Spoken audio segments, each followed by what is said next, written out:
Shalom, Damai di hati. Puji nama Tuhan, kita berdua sangat senang dan tentunya bersyukur kepada Tuhan bisa berjumpa kembali dengan Bapak Ibu Saudara dimanapun berada saat ini. Doa kami tentunya Bapak Ibu Saudara dalam keadaan yang sehat-sehat dan diberkati oleh Tuhan. Amin. Dan di kesempatan saat ini Bapak Ibu Saudara, kita dua sangat rindu membagikan kebenaran firman Tuhan, tentunya berdasarkan dari MTPJ yang terambil dalam Perjanjian Lama 1 Raja-Raja pasal yang ke-19 ayat 9 hingga yang ke-18. Dan tema di sepanjang minggu ini pelayanan yang berfokus kepada Tuhan. Dan sebelum itu mari kita berdoa. Bapa di surga, Bapa yang baik, di dalam nama Yesus, terima kasih Tuhan di kesempatan kali ini kami boleh terpanggil dalam kesetiaan Tuhan. Di saat ini kami boleh membagikan kebenaran firman Tuhan. Roh Kudus menuntun setiap kami agar apa yang kami sampaikan itu benar-benar isi hati Tuhan yang dapat mengubah hidup kami, agar kami tetap setia di dalam Tuhan, dalam semua panggilan, dalam pelayanan kami. Terima kasih Bapa di sorga, biarlah firman-Mu di saat ini memampukan setiap kami untuk terus hidup mengasihi Tuhan, terus hidup mengandalkan Tuhan dalam semua kehidupan kami. Terima kasih Bapa di sorga, kami menyerahkan waktu pemberitaan firman Tuhan ini dalam tangan kasih-Mu Bapa. Dalam nama Yesus kami berdoa dan mengucap syukur. Amin. Amin. Nah Bapak Ibu Saudara diberkati oleh Tuhan, seperti biasa kita akan membagikan dalam 3 bagian perenungan di saat ini. Yang pertama kita akan melihat apa yang menjadi latar belakang dari kitab 1 Raja-Raja pasal yang ke-19 ayat 9 hingga yang ke-18. Kemudian kita akan melihat pesan teks, dan yang terakhir implikasi, ya, tentunya berhubungan dengan tema di sepanjang minggu ini, pelayanan yang berfokus kepada Tuhan. Bapak Ibu Saudara yang dikasihi dan diberkati oleh Tuhan, kitab Raja-Raja yang kita baca di saat ini terdiri atas 2 kitab, yaitu 1 Raja-Raja dan 2 Raja-Raja. Dan pada mulanya ini ada 1 kitab saja, yaitu jika ditemukan dalam Alkitab bahasa Ibrani. Kedua kitab Raja-Raja ini dikumpulkan dari sejumlah sumber dari saat umat Israel berada di pembuangan di Babel, yaitu sekitar tahun 584 sampai 539 Masehi. Kumpulan sumber-sumber awal tersebut berasal dari Raja Yosia. Bapak Ibu Saudara, kitab 1 Raja-Raja sebagaimana bacaan di hari ini merupakan sebuah kitab yang ditulis untuk menyajikan akhir kehidupan dari Daud, anaknya Salomo, bagaimana setelah berakhirnya pemerintahan Salomo saat kerajaan Israel pecah menjadi 2 bagian, yaitu kerajaan Israel yang sering disebut dengan kerajaan utara dan kerajaan Yehuda yang sering disebut kerajaan selatan. Masing-masing kerajaan dipimpin oleh seorang raja. Nah, kisah yang terjadi dalam kedua kitab ini itu terjadi dalam kurun waktu 400 tahun, dimulai dari Salomo naik takhta dan kemudian ditutup dengan kehancuran Yerusalem. Bapak Ibu Saudara, kitab ini menceritakan keberadaan dan peran dari nabi-nabi Tuhan. Sebagai juru bicara Allah yang berani, mereka memperingatkan raja dan bangsa Israel supaya tidak menyembah berhala dan tidak meremehkan perintah-perintah dari Allah. Salah satu yang menonjol adalah Nabi Elia, sebagaimana bacaan di hari ini. Sedikit kita bahas siapa Ahab, akan sangat memudahkan pastinya ya ketika kita melihat konteks bacaan hari ini, yaitu raja yang menonjol yang menjadi latar belakang teks khususnya pada ayat 9 sampai 18 dari 1 Raja-Raja pasal 19. Siapa Raja Ahab? Raja Ahab adalah anak dari Omri yang di pasal-pasal sebelumnya dapat kita lihat dia menjadi raja selama 12 tahun di Israel dan melakukan apa yang jahat di mata Tuhan. Raja Omri mati, Ahab anaknya menjadi raja menggantikan dia, yaitu pada tahun ke-38 zaman Raja Asa, yaitu Raja Yehuda waktu itu. Ahab dalam pemerintahan yang dicatat, dia memerintah Israel di Samaria selama 22 tahun dan dia terus melakukan apa yang jahat di mata Tuhan. Bahkan lebih jahat dari semua yang mendahuluinya. Menarik sekali melihat bahwa selama sejarah dalam kerajaan utara atau Israel, untuk pertama kalinya nama istri disebut, yaitu di masa Ahab ini. Istri Ahab tidak mengherankan disebut karena memang istrinya sangat dominan. Siapa itu? Isabel. Bukan cuma memerintah suami, tapi Isabel juga memerintah kerajaan dan bangsa Israel, dan dia malah berinisiatif akan adanya penyembahan Baal, dan dia juga sangat mengikat dirinya dengan warisan agama yang dia bawa dari bangsanya. Isabel ini adalah anak dari Baal, raja orang Sidon. Makanya di masa Ahab, Alkitab catat sakit hati Tuhan lebih daripada saat dihadapi ketika ada raja-raja sebelumnya dengan kejahatan mereka. Nah, Elia hadir dan dia melawan kejahatan dari Ahab dan Isabel. Salah satu yang Elia lakukan adalah dia hadir, dia menyembeli atau membunuh 450 nabi Baal milik dari Isabel. Sehingga kalau kita lihat di perikop sebelumnya pasal 19 khususnya ayat 1-2 ini mencatat amarah Isabel yang ingin balas dendam kepada Elia. Isabel ingin membunuh Elia. Maka itulah alasan Elia pergi dan sampai ke Gunung Horeb atau Gunung Sinai dalam konteks bacaan kita di hari ini. Bapak Ibu Saudara, kami sepakat membagi penjelasan 1 Raja-Raja pasal 19 ayat 9-18 ini berdasarkan beberapa pokok pikiran atau garis besar. Yang pertama, ayat 9-10 ini mengenai Elia di Gunung Horeb bercakap dengan Tuhan. Kemudian ayat 11 sampai ayat 13a, peristiwa alam yang ditunjukkan oleh Tuhan kepada Elia. Selanjutnya ayat 13b sampai 14, Allah bercakap dengan Elia. Dan bagian terakhir adalah ayat 15 sampai 18 mengenai Tuhan memberi perintah dan berfirman. Mari kita bahas bersama-sama per bagian atau per perikop ayat sesuai dengan pokok pikiran yang sudah dibagi. Kita akan memulainya dengan melihat bersama ayat 9 sampai 10. Sebagai pembuka dalam perikop ini, ayat ini jelas tidak dapat dipisahkan dengan bagian-bagian sebelumnya. Kita tahu bahwa sejak dari pasal 17, nama Elia dapat dibaca dengan jelas. Elia adalah seorang nabi yang dipakai oleh Tuhan pada masa pemerintahan dari Ahab. Diperkenalkan sebagai orang Tisbe atau dari daerah Gilead, Transyordan bagian kiri dari sungai Yordan. Sudah dijelaskan di latar belakang mengapa Elia pergi jauh.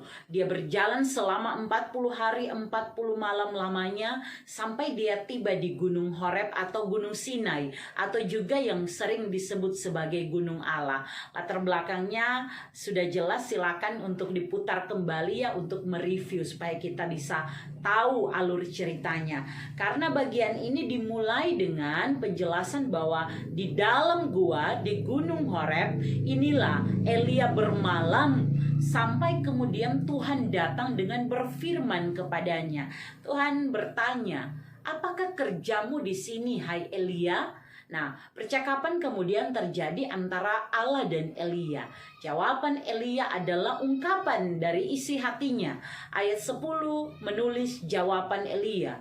"Aku bekerja segiat-giatnya bagi Tuhan, Allah semesta alam. Karena orang Israel meninggalkan perjanjianmu, meruntuhkan mesbah-mesbahmu, dan membunuh nabi-nabimu dengan pedang. Hanya aku seorang dirilah yang masih hidup, dan mereka ingin mencabut nyawaku." Elia menceritakan bagaimana pelayanannya dan kemudian apa yang sedang ia alami. Dia menjadi seorang pelarian, dipenuhi rasa takut karena dia tahu dia ingin dibunuh, dan hal itu karena Isabel, istri dari Ahab, yang mau cari dia untuk membalaskan dendam. Selanjutnya kita melihat di ayat 11 sampai 13a mengenai peristiwa alam yang ditunjukkan oleh Tuhan kepada Elia. Tuhan menyuruh Elia keluar, itu dapat dibaca di ayat 11. Artinya keluar dari gua tempat dia bersembunyi. Dan Tuhan meminta Elia berdiri di atas gunung di hadapan Tuhan. Tapi ketika Tuhan berlalu saat Elia masih di dalam gua, Tuhan menunjukkan di hadapan Elia itu peristiwa alam berturut-turut. Dimulai dari angin besar yang kuat, angin yang digambarkan yang membelah gunung-gunung dan memecahkan bukit-bukit batu. Ini mendahului Tuhan. Tetapi dicatat bahwa Tuhan tidak ada di dalam angin besar itu. Kemudian yang kedua, dipakai atau ditunjukkanlah di hadapan Elia gempa. Tapi juga dicatat Tuhan tidak ada di dalam gempa itu. Kemudian dilanjutkan yang ketiga, datang api, tetapi Tuhan juga tidak ada di dalam api itu. Barulah yang terakhir, datang angin sepoi-sepoi basah. Elia mendengar ada bunyi angin sepoi-sepoi itu. Dia menutup muka dan segera keluar dan berdiri di muka pintu gua. Dan disitulah Elia mendengar firman Tuhan yang sama sebagaimana yang ditanyakan oleh Allah sebelumnya kepadanya. Nah, itu berlaku pada ayat 13b sampai 14. Allah bercakap dengan Elia. Allah kembali menanyakan pertanyaan yang sama untuk kedua kalinya. Apakah kerjamu di sini, hai Elia? Dan itu pun dijawab dengan jawaban yang sama oleh Elia. Allah sebenarnya mau melihat di mana fokus pelayanan Elia. Mengingat bahwa Elia sesuai arti namanya Tuhanlah Allahku adalah sosok nabi yang gagah perkasa. Dia nabi yang sangat berani dalam perjuangan pelayanannya. Dia telah melihat bagaimana Tuhan membela dan menunjukkan kuasa Tuhan saat Elia berjuang melawan 450 nabi Baalnya Isabel. Sejak awal, Elia sudah tampil sebagai nabi yang tanpa rasa takut. Dengan tindak tanduknya yang cemerlang, disertai dengan karya Allah dalam kehidupannya, ini menjadi sangat berbeda ketika dalam konteks ini, Elia ketakutan atas ancaman dari Isabel.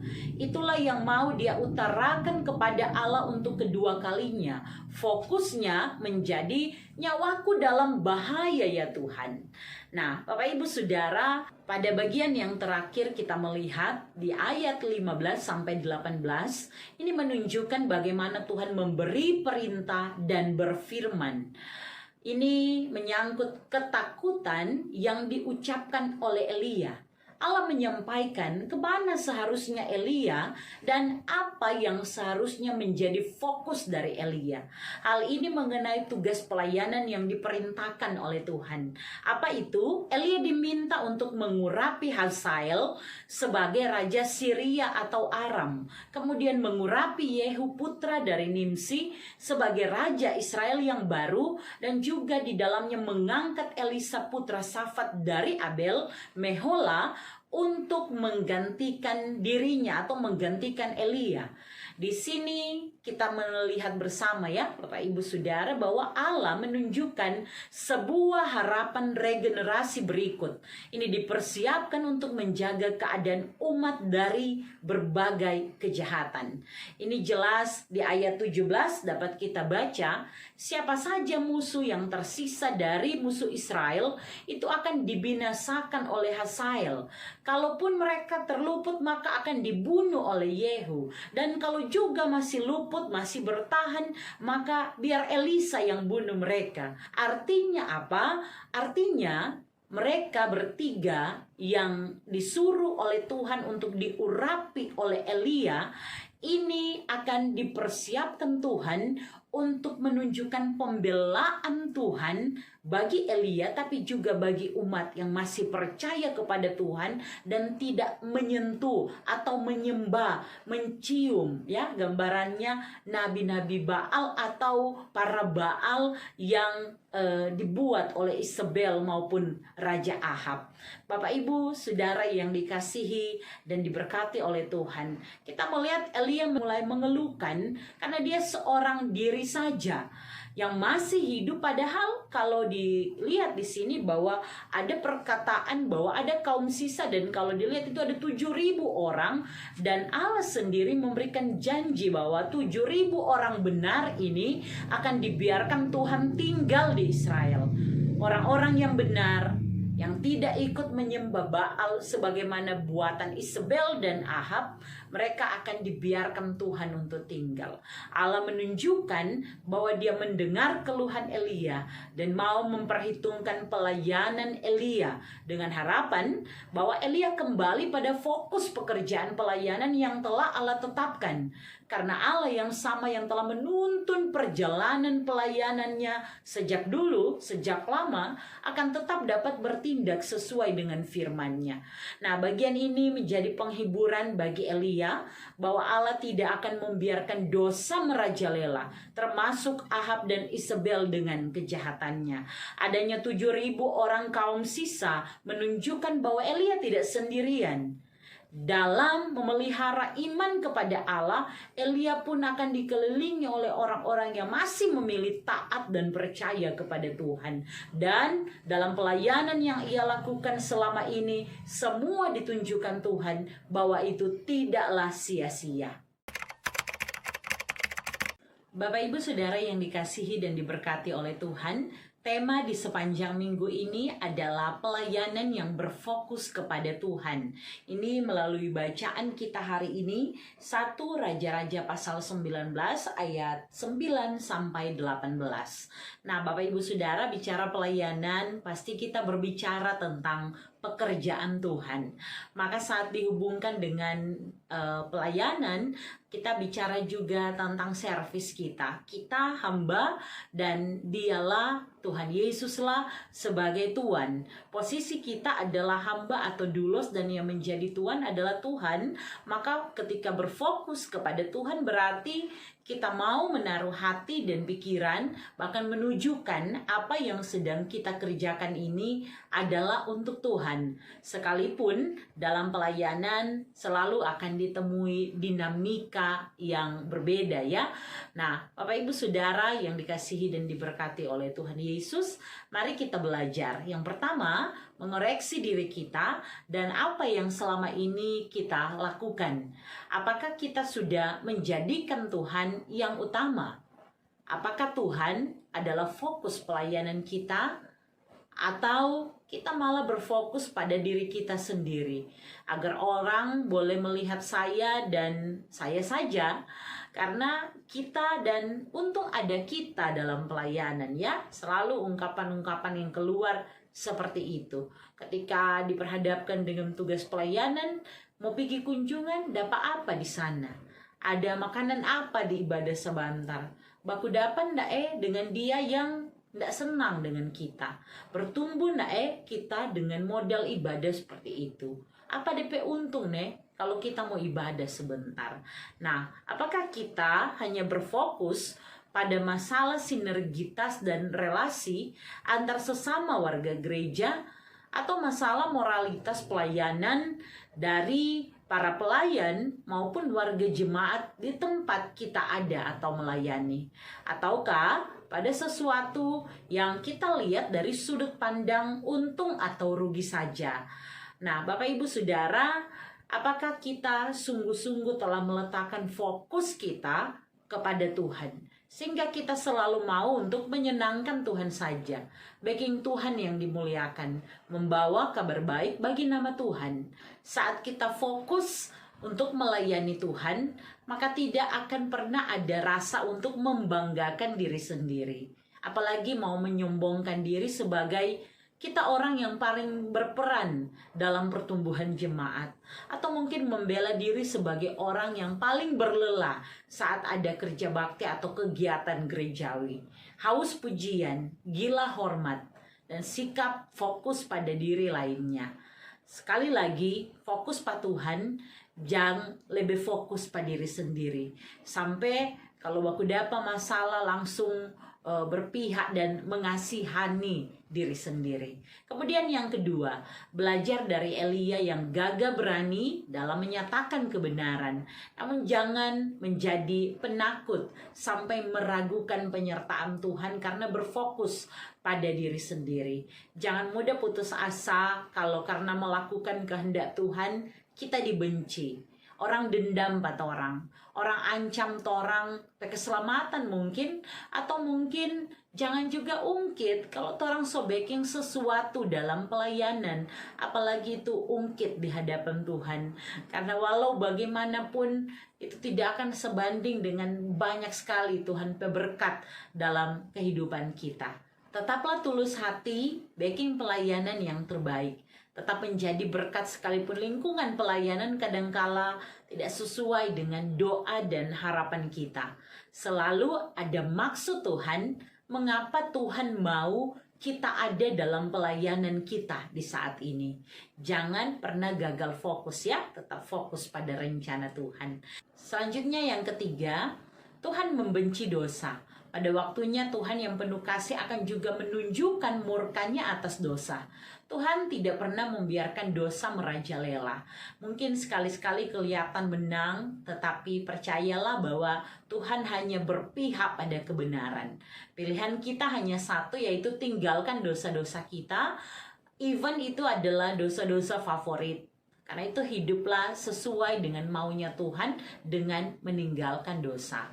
Yang keempat, Tuhan pilih buat orang ini. Tuhan tempatkan orang ada dalam pelayanan. Pelayanan di kolom kita bagaimana sekarang? Kalau boleh tanya, apa kabar ya? Apakah baik-baik saja atau semakin luar biasa mengalami pertumbuhan di dalam Tuhan? Harapannya adalah kita tetap ada dalam sukacita pelayanan kita. Ingatlah bahwa kerja buat Tuhan selalu manise. Kalau Tuhan suruh, taat. Karena dia pasti akan memberi kemampuan. Jangan putus asa dan kecewa seperti Elia. Yang kelima, Tuhan bisa pakai apa saja untuk dapat menjumpai kita. Dia sendiri mau dekat dan menyapa kehidupan kita. Tetapi yang harus dicatat adalah kehadiran Allah tidak selalu ada dalam bentuk angin besar, angin yang kuat seperti bacaan kita, atau gempa atau api. Tetapi bisa saja angin sepoi-sepoi ya, seperti bacaan kita. Kita semua dapat merasakan hadirat Tuhan dalam bentuk paling kecil sekalipun. Doa pribadi di kamar, atau mungkin dalam ibadah keluarga, walaupun itu cuma 2 orang ya, anggota keluarga. Atau juga hal-hal sederhana lainnya. Sekali lagi, mari bangun persekutuan yang dekat dengan Tuhan. Kalau Tuhan mau, Tuhan bisa menjumpai kita dengan caranya Tuhan. Yang penting kita tidak hilang fokus, tidak gagal fokus. Berfokuslah kepada Tuhan. Pelayanan kita berfokus kepada Tuhan. Maka Tuhan akan memperhatikan betul apa yang sedang kita gumuli, perjuangkan, dan Tuhan mau menjumpai kita. Kiranya firman Tuhan di hari ini menjadi berkat untuk kita semua. Bapak Ibu Saudara yang diberkati Tuhan, itulah perenungan yang kami bisa dapat bagikan di saat ini. Dan tentunya kita harus berpisah, kita akan berjumpa nanti di minggu depan. Dan sebelum itu, dia akan menutup dalam doa. Silakan. Bapak Ibu Saudara yang dikasihi dan diberkati oleh Tuhan, mari kita berdoa. Ya Tuhan Allah, kami mengucap syukur untuk perjumpaan kami melalui media YouTube ini. Terima kasih Tuhan karena kebenaran firman-Mu boleh selesai disampaikan. Dalam keterbatasan kami meminta hikmat Tuhan agar apa yang Tuhan mau kami lakukan, apa yang menjadi pesan Tuhan bagi kami, itu benar-benar sampai ke dalam tanah hati kami, dapat berakar, bertumbuh, dan menghasilkan buah yang baik. Terpuji namamu Tuhan. Tolong setiap pendengar, agar jika Tuhan dapati ada yang dalam keadaan sakit, menerima kesembuhan, pemulihan dalam nama Tuhan Yesus. Dalam setiap pergumulan dan duka cita, Tuhan yang menguatkan, Tuhan yang memberi penghiburan, dan biar terus ada dalam pengharapan kepada Tuhan. Jaga berkati kami dalam pelayanan kami, agar fokus kami hanya tertuju kepada nama Tuhan. Namamu yang semakin besar, namamu yang semakin dipuji, dimuliakan, dan kami terus menjadi alat di tangan Tuhan untuk dapat menyampaikan kabar sukacita tentang Tuhan. Terima kasih Bapa di sorga, ini kami dalam doa kami. Dan jika kami berdoa, kami tidak menyebut nama lain, hanya nama Yesus, nama yang manis, Tuhan yang luar biasa dalam kehidupan kami.